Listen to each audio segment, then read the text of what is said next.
எரேமியா 13ஆம் அதிகாரத்தை நான் எடுத்திருக்கேன்.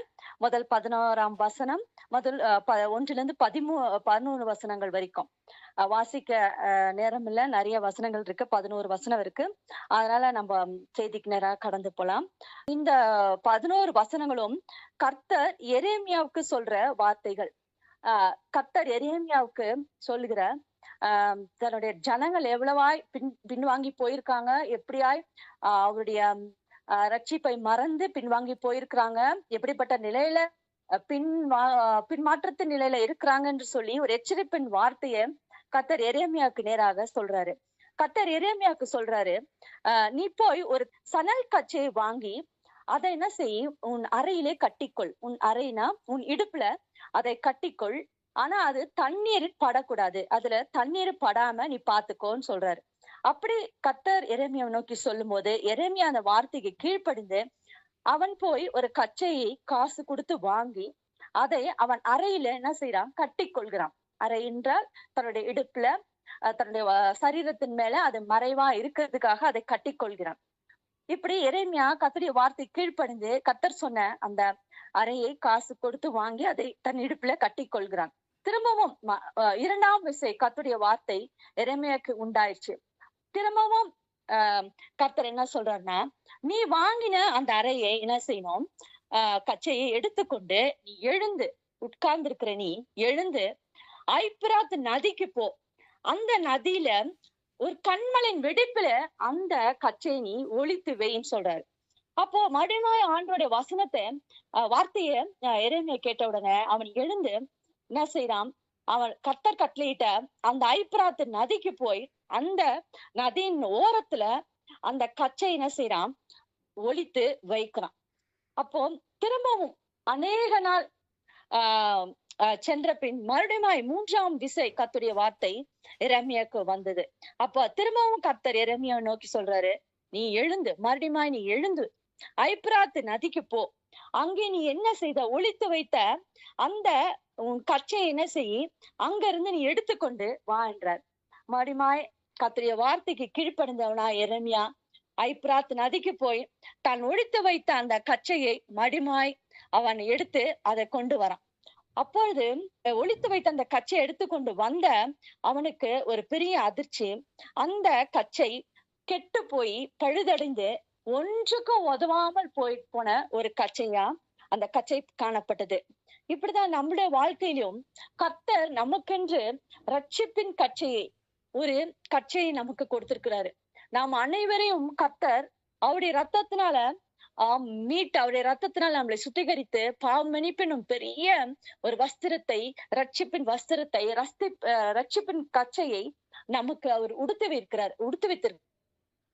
எரேமியா இத காசு கொடுத்துதான் வாங்கினார். ஆனா கர்த்தராகிய இயேசு கிறிஸ்து நமக்காக கல்வாரி சிலுவையில வெளியேறப்பட்ட ரத்தத்தை கிரயமாய் சிந்தி அவருடைய சரீரத்தையே கொடுத்து அவருடைய உயிரையே தியாகம் பண்ணி இந்த வெளியேறப்பட்ட இந்த கச்சையை, ரட்சிப்பின்னும் இந்த கச்சையை நம்மளுக்கு கொடுத்திருக்கிறார். ஆனா நாமும் இந்த ரட்சிப்பை, அவர் நமக்கு கொடுத்த இந்த ரட்சிப்பை பிரயோஜனப்படுத்தாதவர்களாய், இந்த ரட்சிப்பின் சந்தோஷத்தை அனுபவிக்காதவர்களாய், இந்த ரட்சிப்பின் சந்தோஷத்தை நம்முடைய குடும்பத்தின் மக்கள் மத்தியில் நம்ம பிள்ளைகளுக்கு நம்ம ரட்சிப்பை எடுத்து காட்டாதவர்களாய் நாம் இருப்போமானால், நாமும் எப்படி இந்த கச்சை ஒன்றுக்கும் உதவாத கெட்டு போன ஒரு கச்சையா இருக்கிறது போல நம்மளுடைய வாழ்க்கையும் இப்படிதான் ஒரு கெட்டு போன ஒரு பாத்திரமாக, எதுக்கும் உபயோகப்படாத ஒரு பாத்திரமாக, ஒரு சரீரமாக, ஒரு உபயோகப்படாத ஒரு பொருளாக தான் நாம காணப்படுகிறோம். அதுதான் கர்த்தர் நமக்கு இந்த வார்த்தையில நமக்கு உணர்த்துகிறாரு. நீ எப்படிப்பட்ட ஒரு கச்சையா இருக்கிற, உன்னை நான் மீட்டு கொண்டேன், உன்னை நான் என்னுடைய ரத்தத்தினால கழுவினேன், உன்னை நான் தெரிந்து கொண்டேன், நீ மற்றவர்களை காட்டிலும் நீ யோகியம் இல்ல, நீ ஒரு பாவி, நீ பல பாவங்களை செய்து கர்த்தருடைய சமூகத்துக்கு விரோதமாய் பல காரியங்களை செய்த, ஆனாலும் தேவனுடைய ரத்தம் உங்களையும் என்னையும் மீட்டு இந்த அருமையான ரட்சிப்பின் வஸ்திரத்தை கர்த்தர் நம்மளுக்கு கொடுத்திருக்கிறாரு. அதை நாம ஒரு நாளும் இழந்து போய் விடக்கூடாது. எப்படியா அவர் சொல்றாரு 11ஆம் வசனத்துல, கச்சையானது மனுஷனுடைய அறையை சேர்க்கையா இருக்கிறது போல. எப்படி இந்த கச்சை மனுஷனுடைய அறையை சேர்க்கையா இருக்கிறதுனா, அந்த கச்சை எப்படி தன்னுடைய அந்த சரீரத்தை மூடி மறைக்கிறதா இருக்குது. அப்படின்னா பாவத்தை நம்மளுடைய பாவத்தை, நீங்களும் நானும் செய்த பாவத்தை எப்படி இந்த கச்சை மூடி மறைக்குதோ, அப்படியே அவருடைய ரத்தம் இந்த கச்சையானது வந்து நம்மை மூடி மறைக்கிறதா இருக்குது. அப்படியாய் எப்படி சரீரத்தோடு இது சேர்க்கையா இருக்கிறது இந்த கச்சை, அப்படியாய் தேவன் நமக்கு கொடுக்கிற ரட்சிப்பு நமக்கு அவ்வளவு விலையேறப்பட்டதா இருக்கிறது அப்படின்னு சொல்றாரு. ஆனாலும் இந்த ரட்சிப்பை எப்படி இஸ்ரவேல் மக்களும் யூதாவின் குடும்பத்தாரும் இந்த ரட்சிப்பை, இந்த கச்சையை அவர்கள் அசட்டை பண்ணினார்கள் என்று 14ஆம் வசனத்துல எரேமியா 13:11 இங்க கொடுக்கப்பட்டிருக்கு. எப்படி இஸ்ரவேல் குடும்பமும் யூதாவின் குடும்பமும் தனக்கு ஏசப்பாக்கு எப்படி சொந்த ஜனங்களாகவும் கீர்த்தியாகவும் துதியாகவும் நான் வைக்கணும்னு சொல்லி எப்படி இந்த கச்சை ஒரு சேர்க்கையாக இருக்குதோ, அப்படியாய் இஸ்ரவேல் மக்களையும் யூதாவையும் ஒரு துதியாகவும், எனக்கு சொந்த ஜனமாகவும், எனக்கு கீர்த்தியாகவும், எனக்கு துதியாகவும், எனக்கு மகிமையாகவும் நான் ஏற்படுத்தி இருக்கிறேன். ஆனாலும் அவர்கள் என் செவியை கேட்காமல் போனார்கள். அதனாலதான் அவர்கள் இந்த கச்சையை போல ஒன்றுக்கும் உதவாதவர்களாய் போனார்கள் என்று சொல்றாரு இயேசுப்பா. அப்படியா இன்றைக்கு நானும் நீங்களும் எப்படி எப்படி இந்த இஸ்ரவேல் ஜனங்களைப் போலவும் இந்த யூதாவின் ஜனங்களைப் போலவும் நாமும் நீங்களும் நானும் எப்படி ஒரு துதியாகவும் ஒரு மகிமையாகவும் கர்த்தருடைய புகழை பாடுகிறவர்களும் ஒரு கீர்த்தியாகவும் அவருடைய சொந்த ஜனமாகவும் கர்த்தர் நம்மளை ஏற்படுத்தி இருக்கிறார். அதுதான் அவருடைய நோக்கம், அதுதான் அவருடைய வாஞ்சை நம்ம மேல, அதுதான் அவருடைய ஆசை நம்ம மேல. ஆனா நாமளும் அவருடைய சத்தத்துக்கு செவி கொடுக்காமல், அவருடைய வார்த்தைக்கு செவி கொடுக்காமல், அவருடைய சத்தத்துக்கு கீழ்ப்படியாமல் இருப்போமானால் இந்த கச்சையை போலதான் நீங்களும் நானும் எதற்கும் உதவாதவர்களாய், நம்ம சொந்த பிள்ளைகளுக்கும், நம்ம சொந்த குடும்பத்துக்கும், நம்ம சொந்த கணவன்மாருக்கும், யாருக்குமே சபைக்கும் யாருக்குமே உதவாதவர்களாய் இந்த கச்சையை போல நீங்களும் நானும் இருப்போம். அதனால இப்ப இந்த மத்தியான வேளையில தேவனுடைய வார்த்தை என்ன சொல்லுதுன்னா, நான் உன்னை என்னுடைய சொந்த ரத்தத்தினால என்னுடைய சொந்த கிரியத்தை கொடுத்து என்னுடைய ஜீவனையே கொடுத்து நான் இந்த கச்சையை எப்படி எரேமியா வாங்கினானோ அப்படியே நான் உன்னை வாங்கியிருக்கிறேன்.